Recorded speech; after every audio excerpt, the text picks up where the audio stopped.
Hi, everyone. This is Jason Birak of Wall Street for Main Street. Welcome back to another Wall Street for Main Street podcast interview. Today's special guest is a first-time guest, but perhaps you've heard of him because he's been on CNBC a lot and also featured on Zero Hedge. He's Trey Knippa. He's a position trader on the Chicago Mercantile Exchange, or the CME, as it's affectionately called, and he's also started a website called shortjapandebt.com, where he's working on a short Japan JGB hedge fund. Thank you for joining us here today, Trey. You bet, Jason. Thank you very much for having me.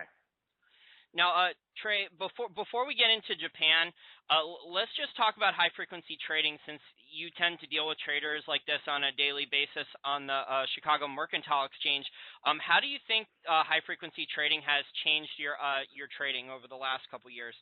Well, I don't know about me personally, but the one thing that I've had to embrace, and quite frankly, some of my fellow traders on the floor have not embraced this, is the idea of technology. I remember when Globex first started and online trading first started, there was a resistance. There was some guys in the pit saying, the business will never go that way.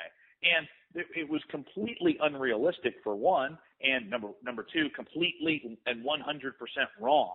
Obviously, electronic trading is here to stay. That's the way it's going to be. And so resisting it just seems a bit silly in my opinion. Just because, number one, it's better for the client. It's better for the market participants to know exactly what their position is, not to have to wait for fills and things like that. Now, when you keep going down that rabbit hole of high-frequency traders, there's a part of me that champions competition. And if there's somebody who's managed to come up with a faster way, a better way to seek out profit, then more power to them. That's the efficient market doing its thing. And then somebody will come up with something a little bit faster, et cetera, et cetera. But I'm not going to begrudge somebody for working harder or coming up with something that is a better design. Now, when you and I were talking before, we chatted a little bit about unfair advantages that HFT people have. I'm not the way I trade. I don't necessarily notice it. Is it possible that it's there? You know what? I would have to take that up with the exchange as a whole. And I would imagine that if there was widespread, fraud or somebody was getting something unfair, I would imagine that this would have been surfaced and that investigations would have been done. And, quite frankly, all I've heard is chatter about it. And, for me, since it doesn't really affect me, I don't really pay a lot of mind to it. But the way I see it is I hear a lot more people complaining about it than actual changes happening. So it must be something that's here to stay. Why fight it? And I think those are good points. And there's certainly good aspects to online trading. I mean, I like the fact that I can only pay as little as $7 to $10 a stock trade if I'm a position trader or an investor per trade, and I'm not going to get charged, $200, $300, $500 for one stock trade like what it used to be, 15, 20, 30 or more years ago. So I think that's a good sense that it's lowering the cost for the average person to buy shares and trade and things like that. And I think that's a good thing. But one of the bad things about HFT, and you and I may disagree on this, and it's fine, is I think they're just getting the exchanges are bending over backwards to give them the ability to front run or get data ahead of time, or to pull retail data that other people wouldn't be able to get. And then there's also the scandals that are out there with, the Michigan Consumer Confidence Index and the other stuff, how these major people are selling their information ahead of time for millions of dollars extra money to the high-frequency trading firms. Right. I mean, I don't know. I guess you'd have to take one of those at a case-by-case basis and sort of investigate each of those situations independently. I don't know. It doesn't affect me. It's funny that we're having this conversation. I had a Skype conversation with a colleague of mine in Germany, and he asked me, "Hey Trey, what is your fastest source of news information?" And I told him, well, quite frankly, I don't watch the news. And in a German expletive that I won't try to pronounce, he deemed that just impossible. He's like, "You don't watch the news?"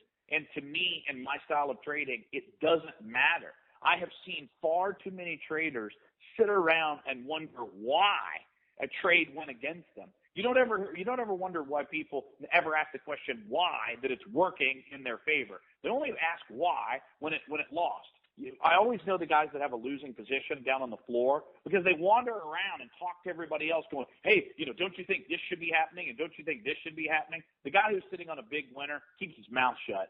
So I don't even look for news. I'm not trying to explain the why, because oftentimes you'll see the why will become apparent, later on down the line. I'm not trying to get the news before anybody else, but most of the time that you will see markets move in sort of anticipation of those sort of things. And it's my job as the trader seeking profit to try to identify those and make money off of it. Very good. And, I don't see the market sufficiently pricing in a lot of information. We don't know what information is left out of prices and things like that. But, eventually the news will come to the surface that's for the reason that's moving the market or things like that. Now, let's change gears here to talk about Japan. And this is something, that you've put a lot of time and effort and passion into recently. There's a lot of people out there who have been predicting, Japan's demise for a long time. What do you think they got wrong from a timing standpoint and the fundamentals of that trade? Well, I guess those people that you would be referring to is me included. I'm early to the Japan trade. There's no doubt about it. But this is a trade that you want to be early for and not late for, because once it moves, I don't think there's any bringing back the bond market.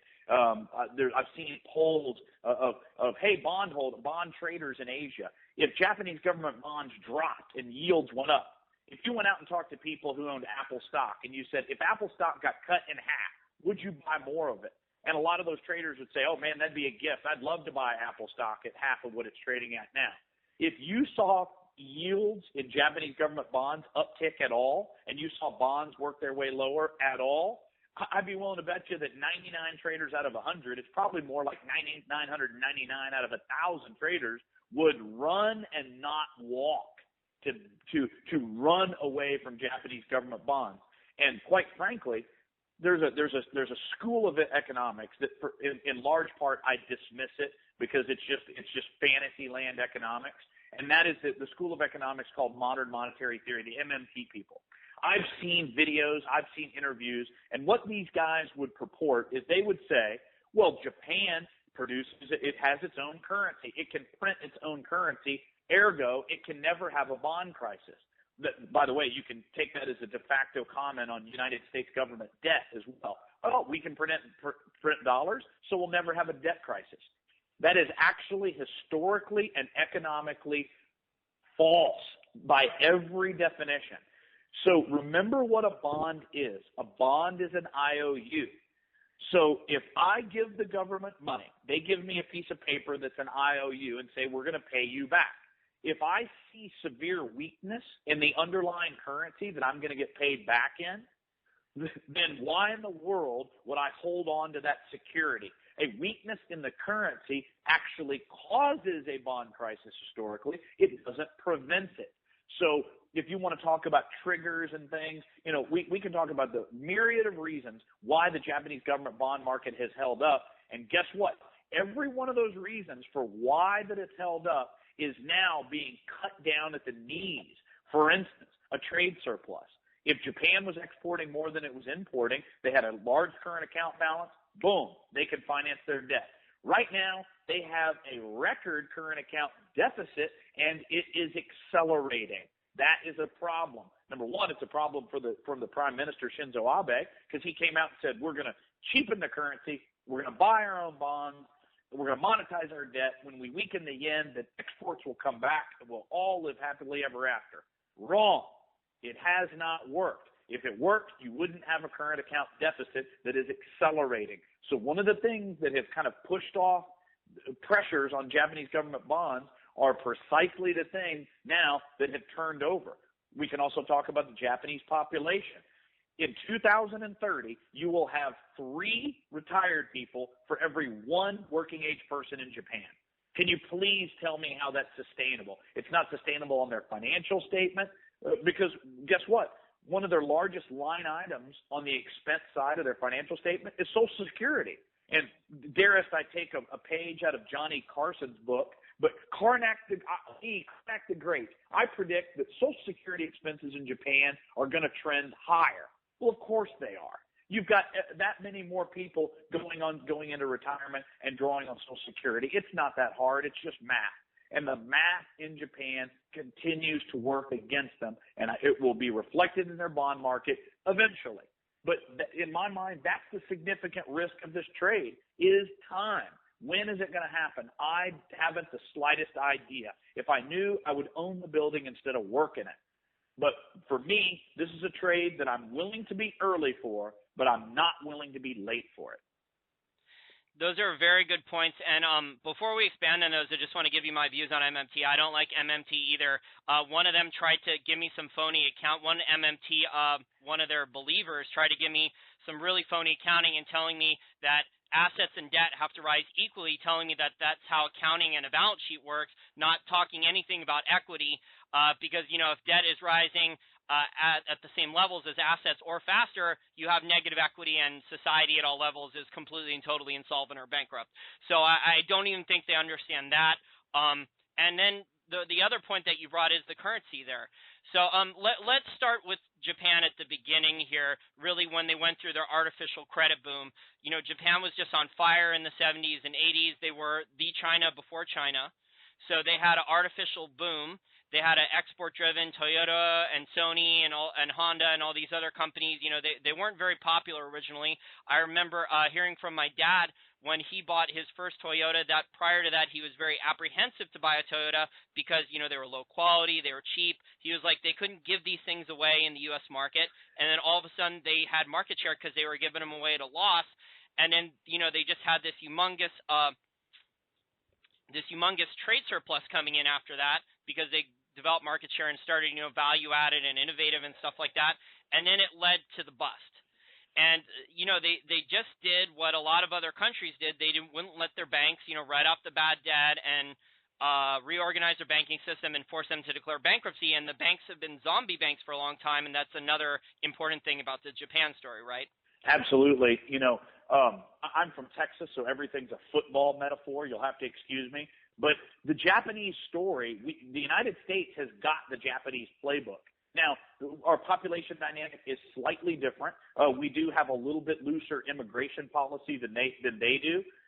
So that's one thing that is to the United States' benefit. But we have got their playbook. They had a real estate bubble that popped. I think the data that I saw that at one time, 1 square inch in Tokyo real estate, 1 square inch would equal something like 3,000 square feet in downtown Los Angeles. And, tell me that's not a bubble. So fine. Japanese had a real estate bubble. Sounds like Hong Kong now. Yeah, exactly. Or Australia, Sydney, with all the Chinese dollars going in there. But we'll have a different conversation about that a different day. But they have a debt crisis. Their banks go under. The government comes to the rescue. Bank of Japan lowers interest rates to 0. They increase fiscal spending. And the piece of data that if you want to repudiate the entire Keynesian model, if you want to repudiate Paul Krugman is just you can kind of dismiss him. He's just a political figure. Yeah, he's a politician. Yeah. So he's not an economist, because if you start every opinion with your political opinion and work out, you're not a scientist, you're not an economist, you're just a politically driven animal. So you can ignore him because he just doesn't matter. But so in regards to this, shouldn't we look and say, okay, well, has it worked? So the Japanese government debt has swelled. Now interest expense is half of their tax revenue, and their economy is exactly the same size now as it was in 1992. Oops. Oh, wait a second. I thought aggressive monetary policy creates growth. If that's the case, where's the growth? If aggressive fiscal stimulus is supposed to create jobs and expand an economy, great. Where's the growth? It just isn't happening. And in my mind, that is a repudiation of that model. So they've sorry to interrupt you, and they've just misallocated, so much money, many, many billions. I know they spent a lot on robots, and they've put concrete. They filled in rivers with concrete. They've built, their bridges to nowhere projects and things like this. And their society, if you really understand the Japanese population, their society, they're not known for having their entrepreneurs, because from what I've read about Japan, you have a very hardcore collectivist culture. They don't like foreigners to come and live in the country that much. They don't like, foreign entrepreneurs to come in and start businesses in that country. And then you have basically the model here where you had essentially, feudalism back then, where you had the shoguns and those guys, and the corporations have kind of taken that over. The corporations don't really fire people, right? So the corporations are not running themselves as efficiently as they can over there because, they don't promote the younger, harder working people above the seniority people, and they don't fire that many people, right? Never mind, don't forget the widespread corruption that exists at the very core of Japanese business as the Japanese business model. I'm talking about the government directly in bed with construction companies. Gee, I think those construction companies are going to continue to want to elect the politicians that are going to continue to build roads to nowhere. Hey, if I'm a road building company, you bet we need to continue down that path. And that's exactly what the Japanese have done. There's a vested interest. How about some of the things that I read about the rice market there is just nothing short of absurd. Putting tariffs on imported rice, and then supposedly they have a premium product. Great. Put it on the market. If somebody's willing to pay a premium for it, then suddenly I make more money as a rice farmer and I export more of it, and there you go. Suddenly the price sort of works itself out. But oh no, normal economics. We can't risk letting normal economics and the normal laws of supply and demand dictate what's going to be going on in the rice market in Japan. I could go on and on and on. There's countless examples of that widespread corruption, widespread inefficiencies. And guess what? You reap what you sow. Their economy is the same size today as it was in 1992. That to me is an epic failure.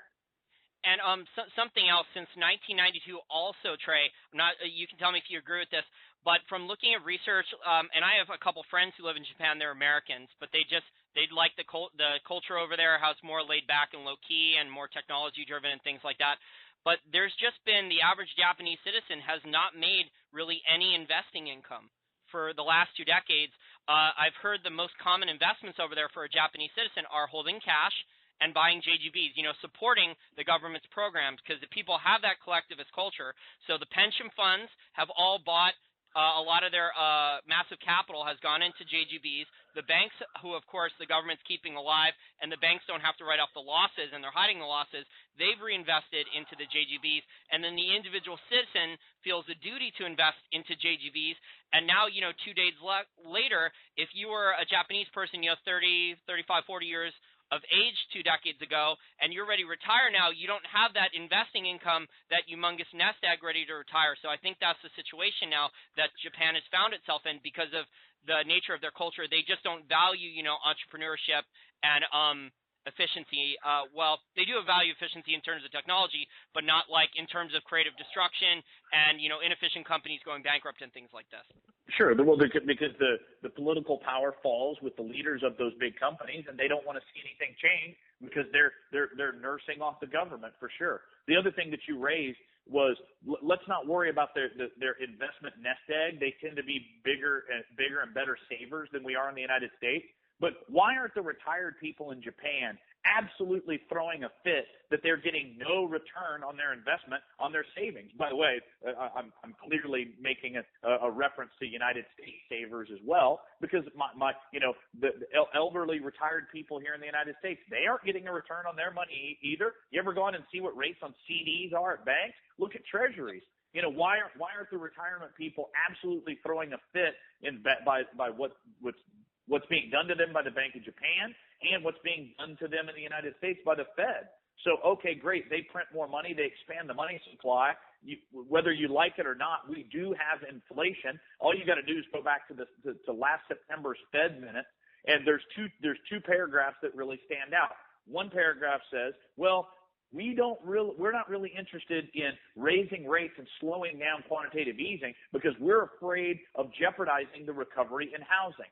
2 paragraphs later, what does it say? It says we do not see any upward pressure on wages.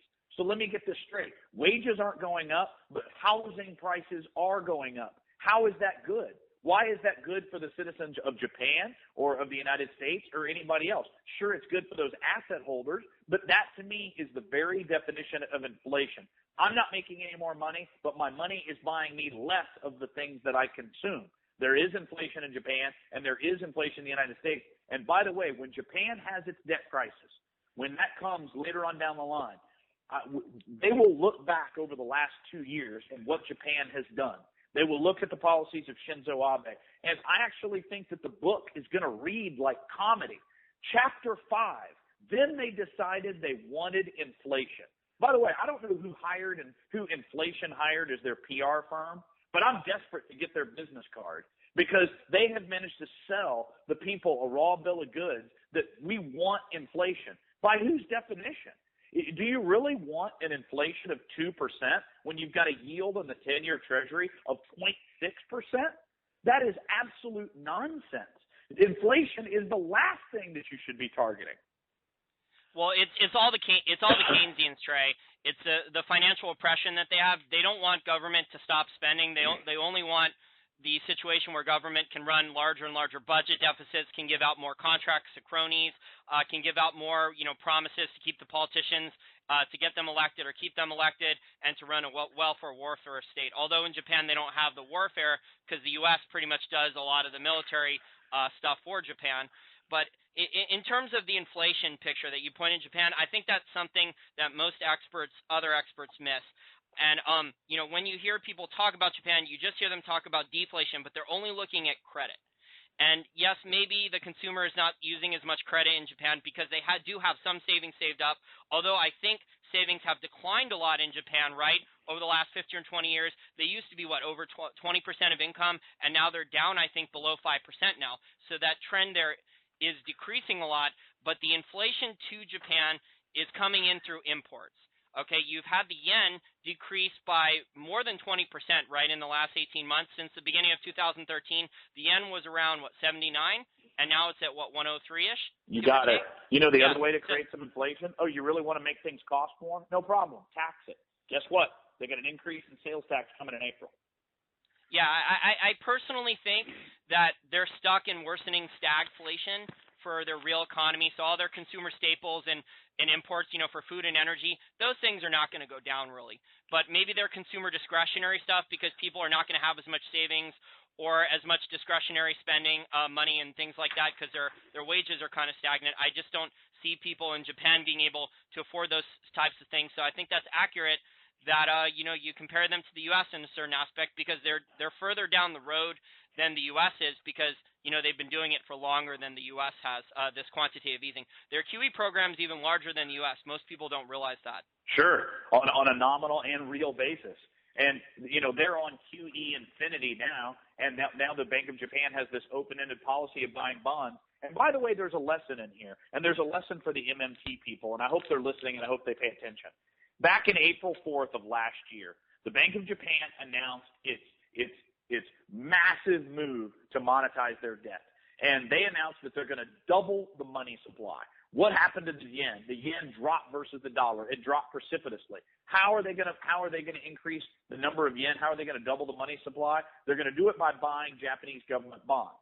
So if a government announced that it was going to buy an unlimited amount of anything, call it aluminum, call it soybeans, call it whatever, then the price of that asset would go up in value. If that's the case, then why did Japanese government bond futures go limit down 4 out of 5 nights after they made that announcement?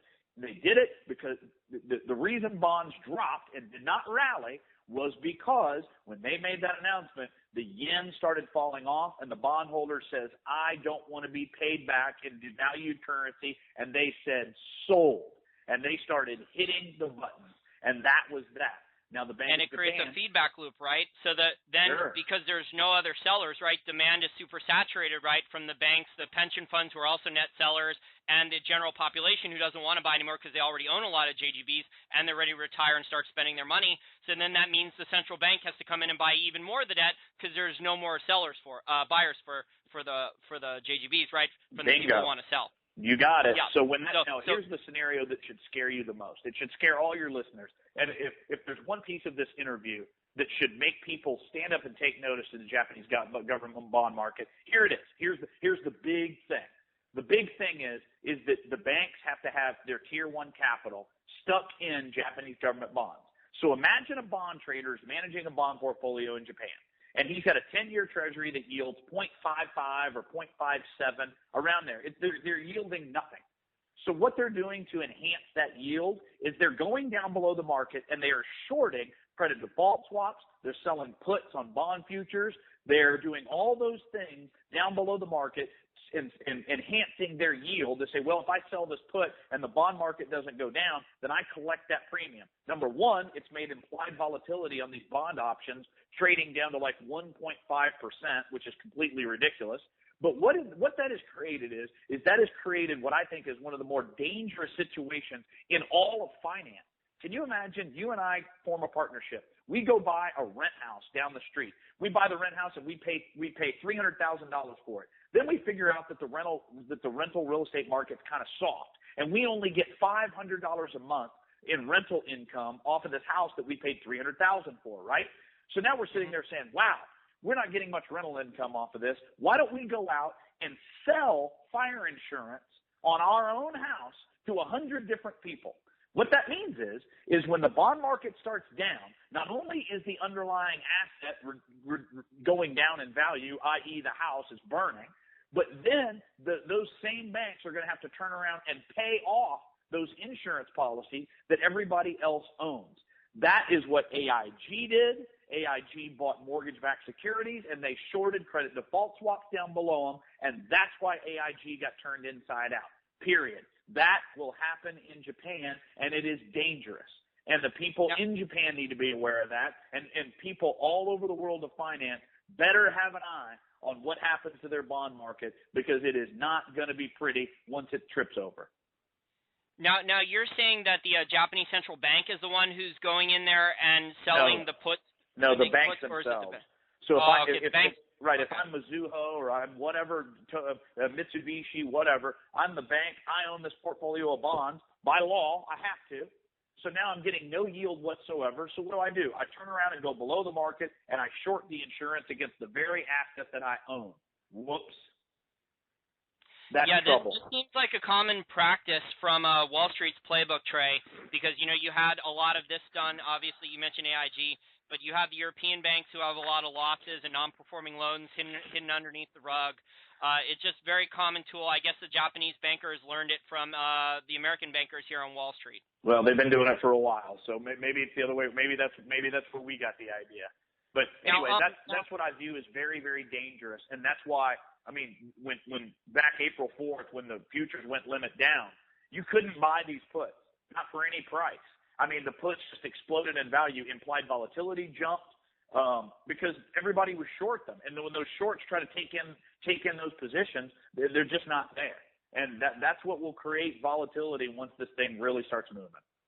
Yeah, plus the Japanese are fighting, currency war with other Asian exporters because they're all trying to do the same thing, and then everyone's doing the yen carry trade because they know they can borrow so cheap, and they've been putting it, in dividend stocks and in other higher yielding foreign bonds in developing countries and things like that. So it's just a real mess with leverage and all these crazy things that it's just too complicated for most people to understand what's really going on. Like if you tried to tell, the average person on Main Street here in the U.S. that a lot of the problems and asset bubbles here in the U.S. besides just the Federal Reserve are being caused by yen carry trade, they wouldn't understand what that meant. Sure. By the way, you just mentioned chapter 6 of that book that I said is going to read like comedy. You just mentioned how when we were talking briefly there about exports, and you mentioned it a second ago. Now, chapter 6 of my book that's going to read like comedy is that the whole idea is they want to weaken the yen to increase exports. So Shinzo Abe wants to increase exports coming out of Japan, and what was his first thing that he did when he took office? He picked a fight with his largest trading partner. Wow, that's genius. Nicely done. I guess they don't have a Mensa meeting in Japan. You pick a fight with your largest trading partner? Why is that possibly a good idea? The reason it's a good idea is that he is a politician, and he will be able to divert attention. And I think that that's where this is going. When their bond market really comes under pressure, let's see. I'm going back to the Johnny Carson thing. Karnak the Great is going to say that the Ministry of Finance and Shinzo Abe, they're going to blame speculators. That'll come up. I'm sure they'll pass some laws against shorting their bonds. Then they're going to start blaming foreign creditors. They're going to blame their neighbors, the Chinese, that sort of thing. I think Shinzo Abe knows this is coming, and he is trying to sort of build his diversion before it actually happens. Why pick a fight with your largest trading partner if you want to increase exports? That makes absolutely no sense. Yeah, that's a good point, unless they're trying to use maybe building up to a war to eventually divert people, because I know I've seen some people predicting China-Japan war over resources and other things in the future, and we both know that even though they've been trading, for a number of decades very successfully, that they don't like these two cultures do not like each other at all. They don't indeed. Yeah. So let me talk about let's play devil's advocate here. The timing thing on the thing here is tricky with you and Kyle Bass and some of the others trying to time this in terms of shorting the yen. But do you think shorting the bond, not the yen? Sorry, no, shorting the bond. Sorry. Do I feel strongly that retail investors can take small positions that are short the yen? So the answer to the question is well, how does the smaller individual trader, we can talk about how the larger trader and the larger investors, how they can execute this trade. I mean, you can get as complicated as you want. Where I'm trying to fill the gap is that I manage a CTA, and my CTA seeks to, I'm not buying credit default swaps, and I'm trying to sort of find a middle ground where the individual investor can get involved in the bond market and can put on positions that puts them into a leveraged short position in bonds. Clearly, I'm not saying anything about the timing of this. I said before, I think you need to be early, not late in this trade. But you can take this down to the smallest investor. If they believe my thesis that Japan has real problems, then there are many avenues that the small individual investor can go. They can do a yen forex position. I think there's some ETFs out there that put you short the yen. The Bank of Japan is going to try to guard their bond market by weakening the yen. So in my mind, that is the trade to have on. I've heard many really smart guys out there say their trade of the decade is to be long gold and short yen. That's not that difficult a trade to execute. You just have to have somebody explain it. For me, that's not that hard of a trade to do. Some people might have a hard time getting their head around it, but it's really pretty simple. So I'd say that's a good place to start for whatever size investor. Yeah, that's the question I meant to ask you was Japan going to be able to keep this thing going longer than we think it can by just trashing their currency to continue to monetize debt and buy up bonds? I actually think they're going to accelerate it. I think that they are accelerating this process by aggressively weakening their yen. That's what will set this off. And I've had, you can imagine, I've given this speech 50 times to a variety of audiences all over the world, from Switzerland to Asia to Canada to Central and South America. And there's always one hand that goes up in the room that says, Trey, what is the thing that's going to set this off? It's going to come from yen weakness. It's going to come from, you look up and the yen just can't catch. I mean, and it starts dropping, and next thing you know, 120, 125, 130 to the dollar.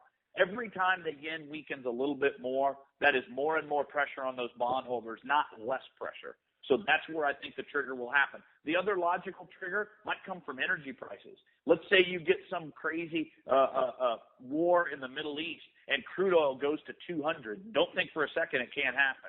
Suddenly crude oil goes to 200. Now, what does that do to Japan's current account balance? That turns them inside out in an awful hurry. So there's various things that can happen. That's the whole point that's the whole point in the 70s, right? Why they switched to nuclear power so rapidly, right? Because this whole thing played out almost to a T to Japan in the 70s, right? Because they don't have natural resources, and their energy import bill went through the roof in the 70s when oil price spiked from like $3 to $30, right? And then they panicked, and we're looking at a lot of the same mistakes playing out again, except now they have even larger budget deficits, and now they're running humongous trade deficits too. And a worsening population dynamic. And, if you want to increase exports, it's not that hard. You produce something better, you produce something newer, or you produce something cheaper. Better, newer, cheaper. That's it. Just weakening your currency is not enough. This has to come from the production side. Whoops. The Keynesians are central planners, though, and think that they can solve everything by pulling a few levers, and that they can, create everything and make their happy little utopia with government spending and big government and things like that by just, weakening all the currencies. And one of the reasons why it's not going to work with all the Japan stuff is that we're in a currency war now. Everyone wants a cheap currency, right? No, I can't name you a strong country on the planet that wants a strong currency, right? So everyone wants to do what Japan is doing, and that's why it's not going to work. Well, this is one of the reasons that, quite frankly, I'm not a great currency trader. I'm actually reasonably poor at it. Is because when you short a currency, what are you shorting it against? You have to choose your long leg wisely. So that brings you to the next iteration of this is you say, well, maybe I want to be short the yen, but what is your long leg? Is that short the yen versus the dollar? That's what everybody talks about. Well, the yen's at 103 or 104 or whatever. But, what are we doing that's U.S. dollar positive? Nothing. If you want to call tapering U.S. dollar positive, okay. I mean, you're slowing down the rate of asset purchases. That's another conversation for another day. But if you want to be short the yen, you want to be short versus what? That's the trickier question. Is it gold? I like the idea of being long gold, short yen.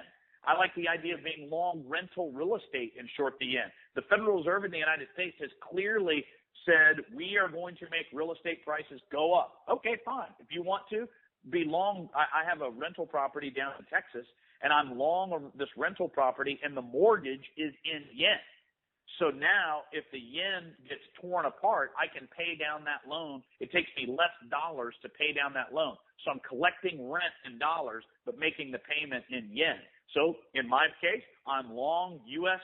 Texas rental real estate and short the yen. Like I said, there's various ways that you can do this, and being long the dollar and short the yen may not be the best way. That's an interesting point, but I think all these global central bankers, they're just putting devalued currencies are creating a larger supply of base money, and it's going into the global supply chain, and everyone's import prices for food, energy, and those things, like it's going up across the board. And we have listeners from all over the world email us and post underneath our podcast, and they tell us, their prices on their food, even in Europe, their prices for gasoline are sky high. Their food prices are going up. Their portion sizes are decreasing. That's a clever way around, the way to hide food price inflation is you just make the portion smaller and keep the price the same. So unfortunately, I see that, and I think the strategies you have where you're accumulating hard assets like cash flow rental properties and physical precious metals, I think that's the way to go. Sure. And by the way, if you want to touch on gold, I'm sure a lot of your listeners, if you're trashing MMT as much as I am, then clearly you've got a listening body out there that's kind of aware. They probably want to know about gold, that sort of thing.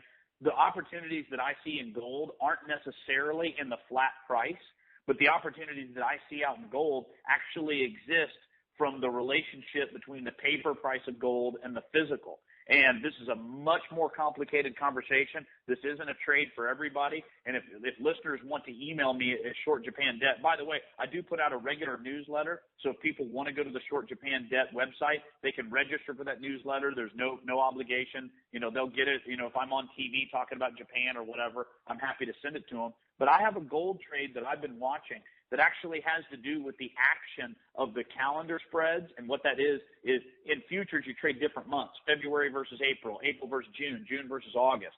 And you will see that over time, as the futures contracts are getting closer to delivery, the front month is gaining ground on the backs.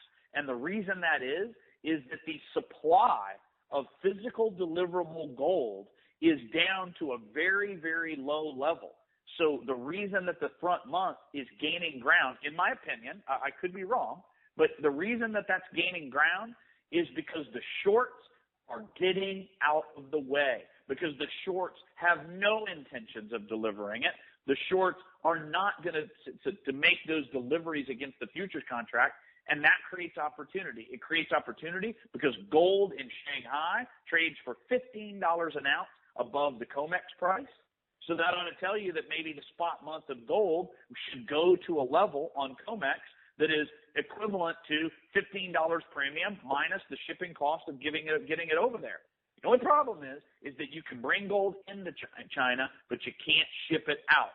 And the citizens of China have been accumulating gold. Why? Because it's an asset that is portable. It's also illegal for them to export it, which makes them want it that much more. If their government says you can't have it, so those citizens, they know better. They know that not to trust their government. They want to hold some of their wealth in their hand, that they can take it and get the heck out of Dodge if it were to happen. So I think a big part of the physical goal is disappearing into the black hole that is China, because those people have made an awful lot of money and they want to own something. They don't want to leave it in bank accounts. They don't want to let government officials have access to it. And herein lies why you're trading a premium for the physical gold over the paper gold. Simple as that. Yeah, and we had on for another Wall Street from Main Street podcast recently, we had Kuz Jansen on of In Gold We Trust. If you've heard his website, he does excellent research on the import numbers for China out of the Shanghai Gold Exchange. He gets all the numbers and data translated into English, and he said just in the first month of this year, in January of 2014, China has already imported more than 250 tons of physical gold in 1 month. There you go. Yeah. Looks like that premium is going to keep getting bigger. Exactly, Trey. China is just vacuuming up all the above-ground physical gold that they can from all the developed nations who love Keynesian economics and hate gold and think it's a barbarous relic and don't want to back their currency or trade surpluses or anything with it.